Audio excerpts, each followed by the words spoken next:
સરકાર જો આવનારા દિવસોમાં આદિવાસીઓનો વિકાસ નહીં કરશે તો અમે આગેવાની લેવા માટે તૈયાર છે। તમારા સહકાર અને આશીર્વાદની જરૂર છે। આવનારા દિવસોમાં દેશનું 29મું રાજ્ય આપણે બનાવીશું।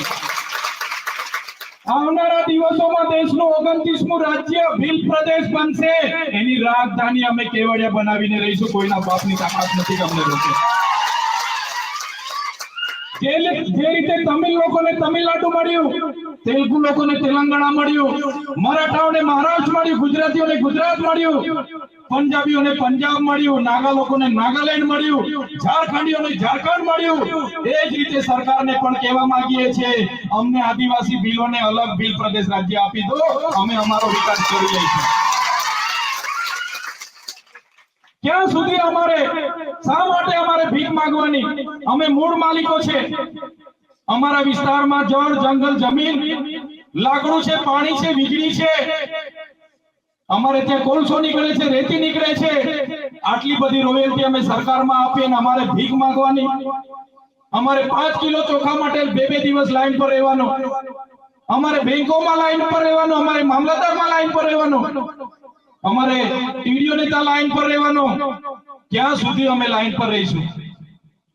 પણ લોકોને સમાજમાં ભાગલા પાડવાની નીતિ, અલગતાવાદ પેદા કરવાની વાત, જાતિવાદ ફેલાવવાની વાત, પ્રાંતવાદ ફેલાવવાની વાત કેટલાક લોકો કરી રહ્યા છે। મારા નવા યુવાનો અને મિત્રો ભ્રમિત કરી રહ્યા છે। એવા લોકોને મારે વિનંતી છે કે મારો આજે આ સ્કૂલમાં ભણતા મારા વિદ્યાર્થીઓ આ સાચી વાતથી મિત્રો વાકેફ થાય, સાચો ઇતિહાસ જાણે અને આગળ વધે। એવા લોકો કેટલાક ભ્રમિત કરી રહ્યા છે। ગામડે ગામડે, આખા ગુજરાતમાં, દેશમાં એમને જાકારો આપવાનું તમારે કામ કરવાનું છે। શેની વાત કરો છો તમે? આદિવાસી એકતાની વાત। એવા લોકોને જાકારો આપવાનું મિત્રો કામ, નવા યુવાનો ભ્રમિત થઈ જાય છે, વાતમાં આવી જાય છે। ભીલ સેવા મંડળ દાહોદમાં ઠક્કર બાપાની સ્થાપના કરી અને ભીલ સેવા મંડળમાં લોકો બન્યા। અહીંયા ભરૂચ જિલ્લા આદિવાસી સેવા સંઘની કેળવણી મંડળની સ્થાપના એ સમય મિત્રો કરી। આ બધો ઇતિહાસ, સાચો ઇતિહાસ મિત્રો આપણે જાણવો પડે બધાએ। આજે લોકોને ભ્રમિત કરવા માટે નીકળ્યા છે અધિકારના નામે, પછી કે આદિવાસીના અધિકારો માટે લડીએ છીએ। કયા અધિકારોની વાત કરો છો ભાઈ તમે? કયા અધિકાર બાકી રહ્યા? આજે જન્મથી લઈને મૃત્યુ સુધીની યોજનાઓ આપણા મોદી સાહેબે મિત્રો જાહેર કરી છે। બધો જ લાભ મિત્રો આપણને મળી રહ્યો છે। આપણા રાજનીતિમાં પણ આપણા અનામતનો પૂરેપૂરો મિત્રો અમલ થઈ રહ્યો છે।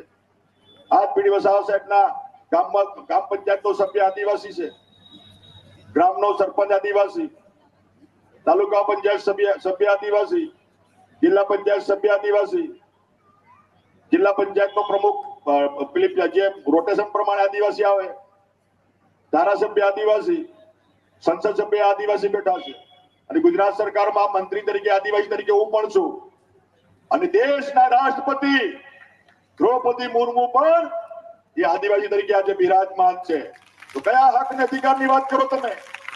તમામ હક અને અધિકાર મિત્રો આ દેશમાં આપણા સંવિધાન કરાવી પછી બધા આપણે મળ્યા છે, પણ કેટલાક લોકો અધિકારના નામે, એકતાના નામે લોકોને ભ્રમિત કરવા માટે નીકળેલા છે। પાછા કે અમને અલગ રાજ્ય હાલતું। કયું રાજ્ય માંગીએ ભાઈ? અલ્યા ભીલ પ્રદેશ, અલગ રાજ્યની માંગણી, ભીલ પ્રદેશ અમને અલગ હાલો।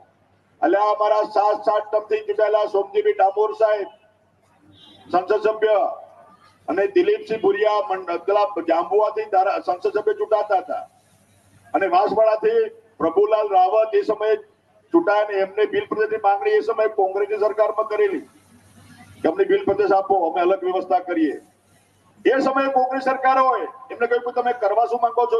આદિવાસી સમાજનો વિકાસ કરવા માટે રોડમેપ તૈયાર કરો, આ પ્રાંતવાદની વાત બંધ કરો। એટલે એમને એ સમયે વાત કરીને એમાં પછી આ દાદાને પણ ખબર છે, દિલીપસિંહ ભુરિયાને જવાબદારી આપી અને ભુરિયા કમિશનની રચના મિત્રો એ સમય થઈ અને આ બધા હક ને અધિકાર મળવાની વાત થઈ ને પેલા ભીલ પ્રદેશની વાત કરતી લોકો મુદ્દો એમને ડબલામાં મૂકી દીધો।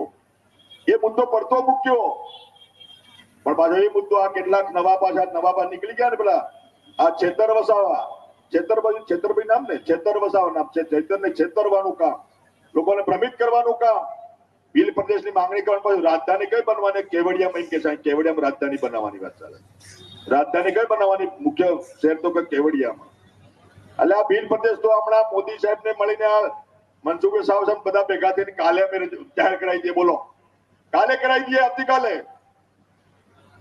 એક રાજ્ય અલગ માંગી લઈએ। પણ શાસનને ચલાવવાનું કઈ રીતના, રેવન્યુ જનરેટ ક્યાંથી કરવાની?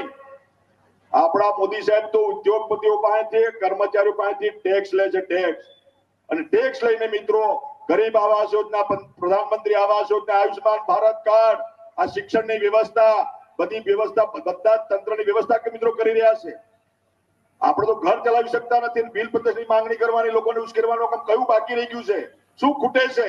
બધું જ મિત્રો આપણી દેશની સરકાર અને પ્રદેશ સરકારમાંથી બધી વ્યવસ્થા મિત્રો આપણા ભૂપેન્દ્રભાઈ પટેલ સાહેબ ને આપણી સરકાર મિત્રો કરી રહી છે. આ બધી જ વ્યવસ્થા નથી. અલગ પ્રાંત કહેવાય, રેવન્યુ જનરેટ ક્યાંથી કરીશું? પૈસા ક્યાંથી લેવાના? આપણે ટેક્સ કેટલા ભરીએ છીએ? આ દેશમાં 140 કરોડ દેશવાસીઓ મિત્રો, 8 કરોડ લોકો ટેક્સ ભરે છે. 8 કરોડ લોકો ટેક્સ ભરે છે. આ દેશનું બધું શાસન ચાલે છે, દેશની વ્યવસ્થા ચાલે છે. એમાં આદિવાસી સમાજના લોકો, આપણે ક્યાં ઉદ્યોગપતિઓ છે, ક્યાં આપણે મિત્રો ટેક્સ ભરીએ છીએ? કાલે બિલ પ્રદેશ તો લઈ આવ્યા અમે ભેગા થઈને. આજે અલગ પ્રાંતવાદના નામે મિત્રો દેશ અલગ છે, બાંગ્લાદેશ, આ પાકિસ્તાન અલગ થયું. શું દશા છે એમની આજે? આ તો સાથે રહીને મોદી સાહેબ ઉદ્યોગપતિઓ પાસે આ ટેક્સ જે વધુ કમાશે એમની પાસે ટેક્સ લઈને આ ગરીબોની સેવા મિત્રો કરી રહ્યા છે. એમની પાસે પૈસા લઈને આપણા ગરીબ, ઉપેક્ષિત, આદિવાસી, દલિત, પીડિત એનું ઉત્થાન થાય એના માટે મિત્રો કામગીરી કરી રહ્યા છે. પણ કેટલાક લોકો પોતાનો રાજકીય રોટલો ચકવા માટે મિત્રો લોકોને ભ્રમિત કરી રહ્યા છે. એમાં મારા યુવાનો ભ્રમિત ના થાય એના માટે મારા તમને વાત કહેવી પડે છે. એનાથી આગળ વધીને પાછા અધિકાર, એકતા, પાછો બિલ પ્રદેશ ને ત્રીજો મુદ્દો પાછા લાયા છે. તમારી બાજુ કેકની ખબર નહીં મને, અમારી બાજુ ચાલે. અહીં એમને પાછા અમારે ત્યાં ચાલુ થઈ ગયા. ત્યાં કે આદિવાસી હિન્દુ નથી, આ મુદ્દો ચલવે છે. એટલે આદિવાસી સનાતન હિન્દુ સંસ્કૃતિના સંરક્ષક અને વાહક મિત્રો હિન્દુ સમાજમાં મૂળ આપણો આદિવાસી છે.